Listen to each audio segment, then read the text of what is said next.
Baik,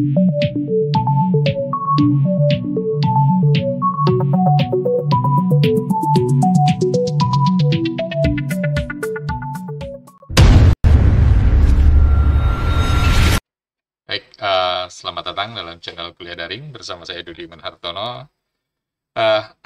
Pada sesi kali ini, pada pembahasan kali ini, saya akan kembali ke diskusi tentang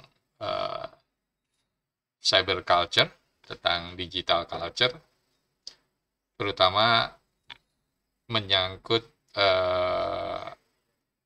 tema-tema kapitalisme. Pada tema kali ini dari bukunya Shoshana Zuboff berjudul Surveillance Capitalism gitu. Jadi ini adalah salah satu metode atau modus baru kapitalisme dalam mengumpulkan kekayaannya.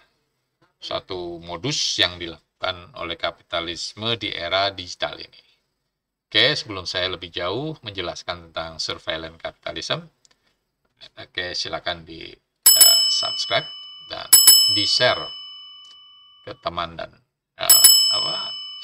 kerabat.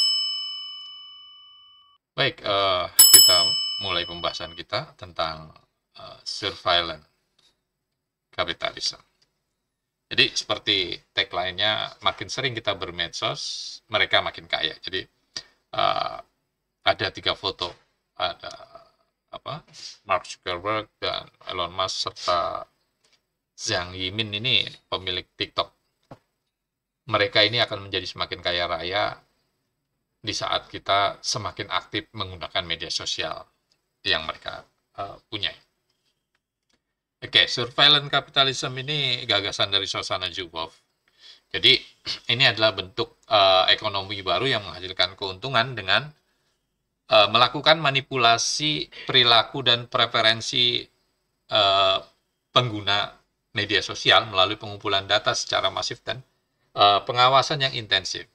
Jadi pada dasarnya ketika kita bermain media sosial, ketika kita mengunggah video, foto, ataupun menulis status, ya, secara prinsip kita sedang berproduksi menghasilkan sebuah data. Nah, data-data itulah yang dikumpulkan oleh para pemilik aplikasi tadi, Zuckerberg dan kawan-kawan.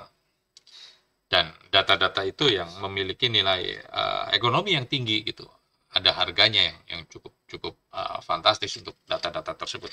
Seperti kita ketahui, beberapa pekan terakhir kan kita berkali-kali dikejutkan atau dihebohkan dengan berita-berita kebocoran data, ya, data dari warga negara Indonesia gitu, yang diperjualbelikan di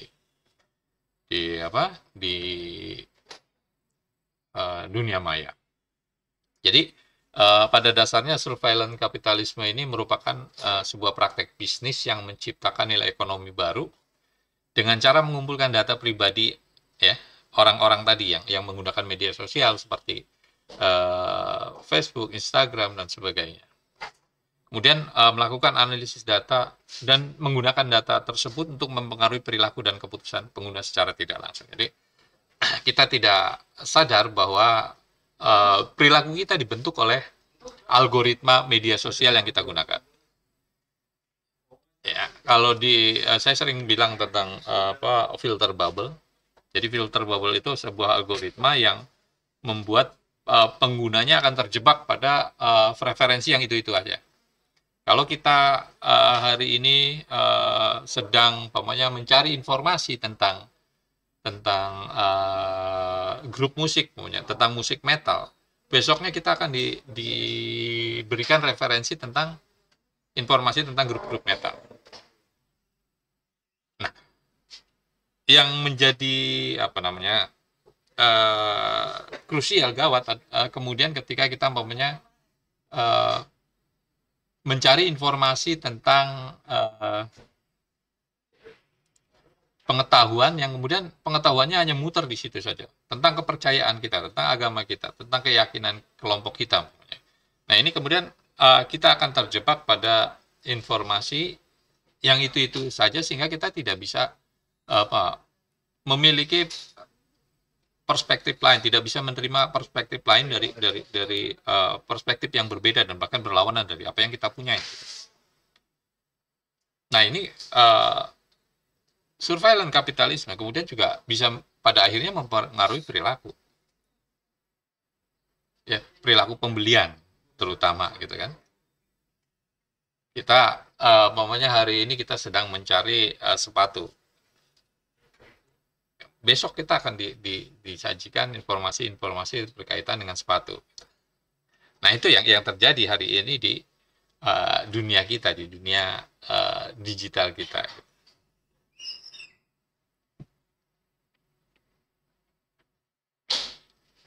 Nah,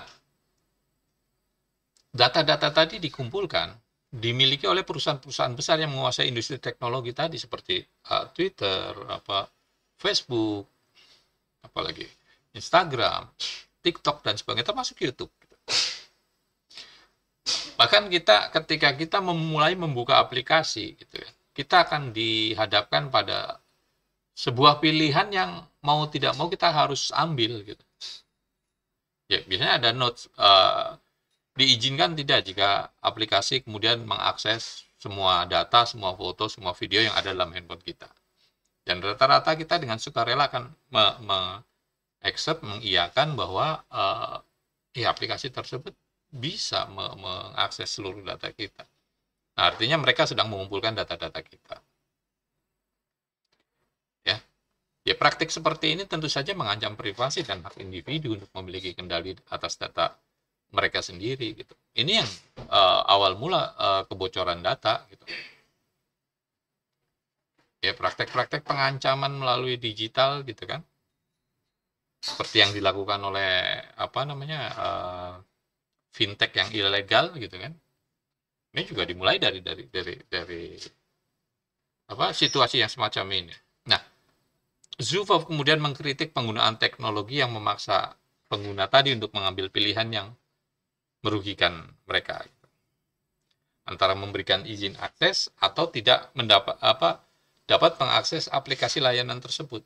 Ya, daripada kita nggak bisa main Instagram gitu, kita biarkan Instagram untuk mengakses semua informasi kita. Ya, kita kadang-kadang tidak tahu data-data itu digunakan untuk apa oleh mereka gitu.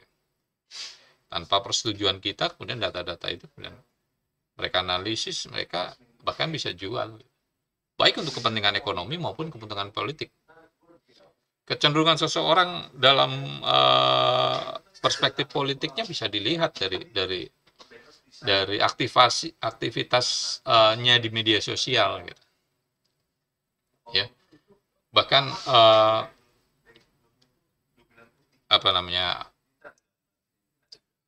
AI, media sosial itu lebih tahu siapa diri kita ketimbang kita sendiri. Ada puluhan ribu titik di dalam diri kita yang bisa dianalisis oleh media sosial. Kalau kita menonton film-film tentang bahaya media sosial, kita akan bisa dengan jelas mendapatkan informasi tentang praktik-praktik seperti itu. Ya. Nah, surveillance kapitalisme itu memiliki 3 pilar utama dalam praktik dalam mereka melakukan pengumpulan kapital tadi. Yang pertama adalah surveillance-nya itu sendiri, pengawasan. Jadi perusahaan-perusahaan teknologi raksasa tadi mengumpulkan data pengguna mereka dengan cara mengawasi aktivitas online dan bahkan offline penggunanya. Jadi aktivitas kita ketika online itu terekam oleh perusahaan-perusahaan teknologi besar itu, gitu. Bahkan saat offline sekalipun, karena mereka punya akses untuk masuk ke ruang-ruang private kita di dalam smartphone kita. Di situ ada data-data kita yang mereka bisa kumpulkan, bisa olah, bisa analisis, gitu. Yang kedua adalah data komodifikasi data atau komersialisasi data. Data-data tadi dijual oleh mereka ke pihak ketiga untuk menghasilkan keuntungan. Dalam bidang politik, contoh yang paling spektakuler tentu dalam Pilpres di Amerika ketika Donald Trump menang gitu kan. Ada Cambridge Analytica yang menggunakan data-data warga Amerika secara ilegal untuk kemudian digunakan untuk mempengaruhi perilaku pemilih. Oke, pilar ketiga adalah ya perkembangan teknologi itu sendiri, technological development gitu. Semakin canggih teknologi, semakin mereka mampu mengumpulkan data secara lebih intensif dan rinci. Data-data akan semakin besar data, semakin kompleks data, algoritmanya semakin ya kompleks untuk menghasilkan sebuah kesimpulan yang lebih rinci. Jadi semakin sering kita bermain media sosial, semakin sering kita menggunakan menulis status, mengupload foto, video, itu akan semakin mudah bagi perusahaan tersebut untuk menganalisis kita, mengarahkan perilaku kita dan sebagainya.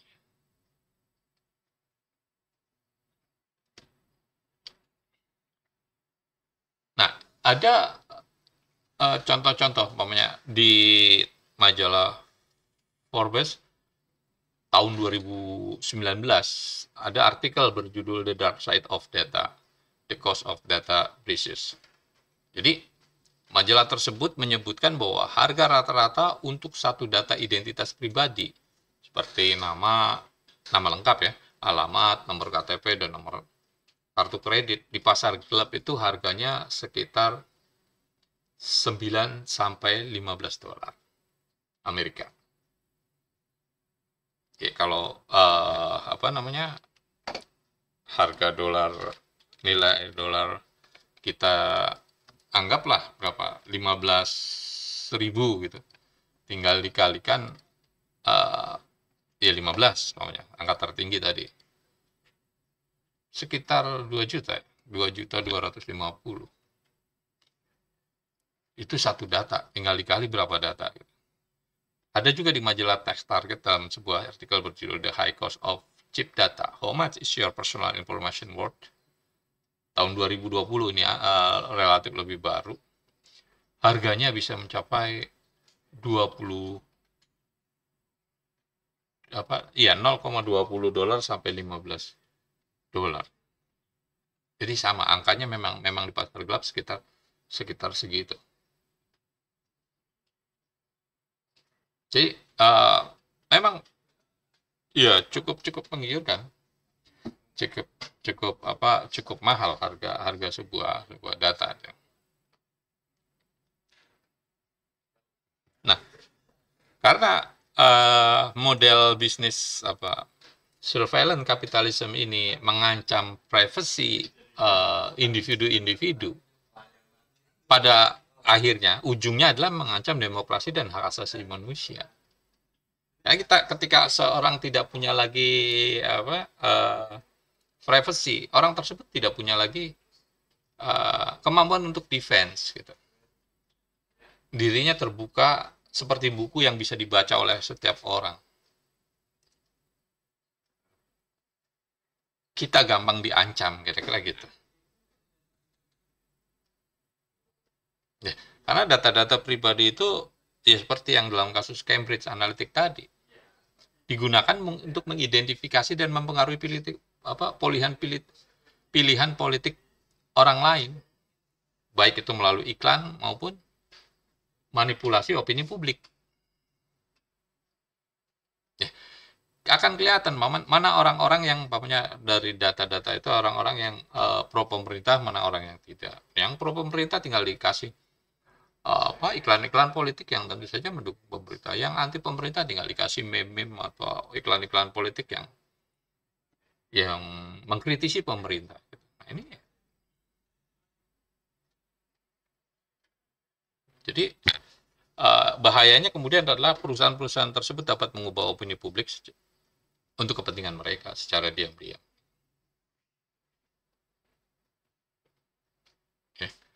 Hak asasi manusia tentu saja privacy tadi menjadi utama. Privacy itu menjadi hal paling penting bagi setiap individu untuk mengembangkan dirinya. Ketika orang tidak punya privasi, dia nggak bisa ngapa-ngapain. Gitu. Kemudian ya freedom of speech, kebebasan bicara gitu.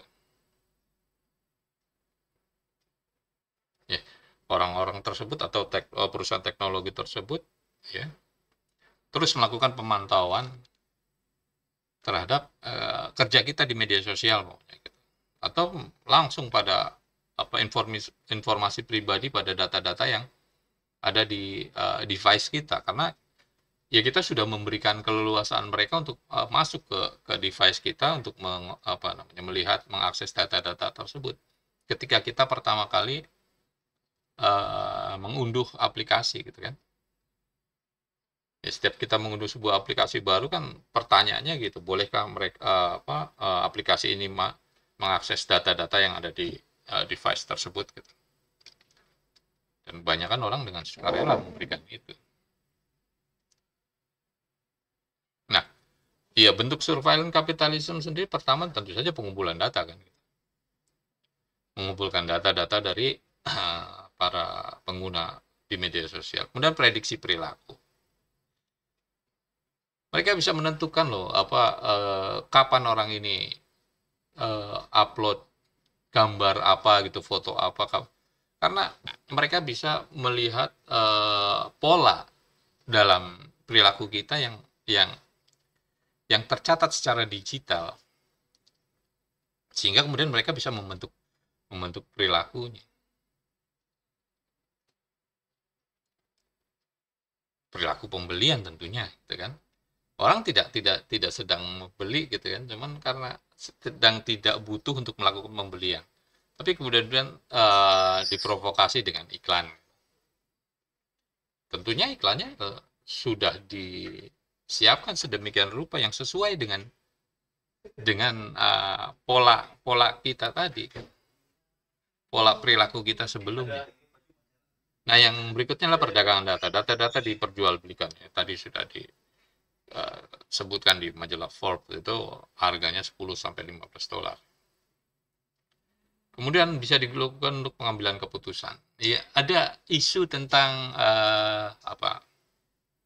data krasi. Data krasi ini adalah sebuah algoritma yang digunakan oleh para pengambil keputusan, ya, stakeholder, pemerintah gitu, untuk membuat sebuah kebijakan. Karena ia akan lebih akurat dari big data yang besar gitu kan, data raksasa, kemudian disedot menggunakan kecerdasan buatan, bisa menghasilkan sebuah alternatif keputusan dengan alternatifnya gitu. Jadi ya kita tidak akan melihat lagi bahwanya DPR yang bersusah payah bertele-tele dalam menghasilkan sebuah keputusan produk undang-undang. Kita bisa menggunakan artificial intelligence untuk melakukan itu. Kemudian ada manipulasi perilaku. Ya, dari prediksi perilaku, dari data yang dikumpulkan, ya kita bisa memanipulasi perilaku orang-orang yang terhubung dalam media sosial tersebut. Gitu. Ya, karena sekarang artificial intelligence itu udah semakin canggih kan gitu. Kalau dulu hoax itu dalam bentuk model berita, sekarang dalam bentuk deepfake video gitu. Jadi seolah-olah kalau tiba-tiba sebutlah Pak Jokowi, muncul beredar video Pak Jokowi membacakan keputusan yang kontroversial, padahal itu bukan beliau, tapi itu hasil rancangan dari AI, itu sangat mungkin gitu. Ada beberapa AI yang bisa mengedit untuk melepas pakaian gitu. Jadi seolah-olah orang tersebut nudis, telanjang gitu. Padahal aslinya tidak gitu. Berpakaian sopan, berpakaian lengkap, tapi itu bukan sekedar foto, tapi video gitu, gerak. Orang bergerak bisa dilucuti pemakaiannya menggunakan AI sehingga itu bisa memfitnah orang tersebut kan. Nah, kalau kita menyebut bahayanya tentu saja sudah tadi disampaikan dari awal tentang pelanggaran privasi dan penggunaan data yang tidak etis, manipulasi perilaku pengguna, penyalahgunaan data oleh pihak ketiga, ya, karena datanya dijual, kontrol informasi yang besar. Ya, kita tahu bahwa dunia ini ya dikontrol oleh informasi. Kalau kalian sempat coba video di kuliah daring ini tentang yang membahas tentang media gitu, kita akan melihat bagaimana cara media membuat berita itu, baik melalui framing, baik melalui teori hierarchy of influence gitu, bahkan manufacturing consent. Jadi ada kesepakatan bikin oleh media-media besar dalam membuat sebuah isu tertentu. Dan yang lebih penting lagi ada potensi penyalahgunaan oleh pemerintah. Pemerintah bisa mengontrol warganya agar dia mengikuti apa yang mereka mau. Tidak perlu ada oposisi dibungkam lah gitu kira-kira. Ini yang tentu saja mengkhawatirkan kita di tengah kemajuan teknologi digital yang ada. Baik, itu saja sekilas tentang surveillance kapitalisme. Kalian bisa yang tertarik bisa mencari bukunya yang ditulis oleh Shoshana Zuboff tadi, judulnya sama, Surveillance Capitalism. Baik, terima kasih telah menyaksikan kuliah daring. Kita ketemu pada sesi berikutnya. Sampai jumpa. Sebarkan benih kebaikan ilmu pengetahuan dengan men-share video-video kuliah daring. Kuliah daring, kuliah dalam genggaman.